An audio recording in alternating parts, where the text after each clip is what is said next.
السلام علیکم دوستو، ٹوڈے ڈرامہ ٹاک میں خوش آمدید۔ سلطان صلاح الدین ایوبی کی تازہ ترین قسط میں جذبات، سیاست اور جنگ کا ایک ایسا طوفان دیکھنے کو ملا جس نے ناظرین کے رونگٹے کھڑے کر دیے۔ کہانی اس وقت ایک انتہائی نازک موڑ پر پہنچ گئی ہے جہاں امن کے تمام معاہدے دم توڑ چکے ہیں اور اب صرف تلواروں کا فیصلہ باقی ہے۔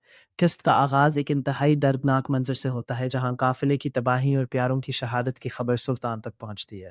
خاص طور پر بورو کا اپنے بھائی کے سامنے اپنے دکھ کا اظہار کرنا اور صلاح الدین کا اسے یہ سمجھانا کہ یہ آگ جو تمہارے اندر لگی ہے اسے بجھنے نہیں دینا بلکہ اسے میدان جنگ میں اپنی طاقت بنانا ہے، ایک بہت ہی طاقتور سین تھا۔ دوسری طرف یروشلم کے دربار میں رینالڈ شٹیلون کی سرکشی اپنی حدیں پار کر چکی ہے۔ بادشاہ کے سامنے گستاخی کرنا اور پھر سلطان کے سفیر خلیل کو بے دردی سے شہید کر دینا اس بات کا ثبوت ہے کہ اب واپسی کا کوئی راستہ نہیں بچا۔ رینالڈ نے نہ صرف امن کو آگ لگائی بلکہ بادشاہ کو بھی یہ باور کرانے کی کوشش کی کہ عوام اور فوج اس کے ساتھ ہے۔ بیلین کی دمشق آمد اور سلطان صلاح الدین ایوبی کے سامنے صفائی پیش کرنا ایک اہم سیاسی چال تھی، لیکن سلطان کا دو ڈوم جواب کہ اب میں خود یروشلم میں داخل ہوں گا اور ظالموں کو ان کے کیے کی سزا دوں گا نے واضح کر دیا کہ ایوبی اب کسی سمجھوتے کے موڈ میں نہیں ہے۔ اس قسط کا سب سے بہترین اور یادگار لمحہ وہ تھا جب سلطان صلاح الدین ایوبی نے اپنی بکھری ہوئی امت کو ایک پرچم تلے جمع کیا۔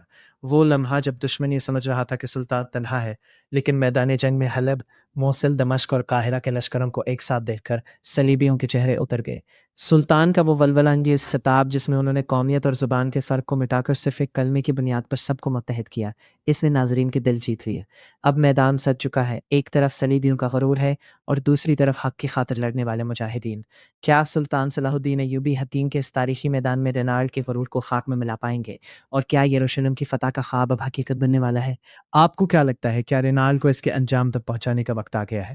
اپنی رائے کامنٹ سیکشن میں ضرور دیں اور مزید اپڈیٹس کے لیے ہمارے چینل کو سبسکرائب کرنا نہ بھولیں۔ کیا آپ کو لگتا ہے کہ سلطان کا اکیلے جنگ کا اعلان کرنا ایک درست فیصلہ تھا یا انہیں مزید اتحادیوں کا انتظار کرنا چاہیے تھا؟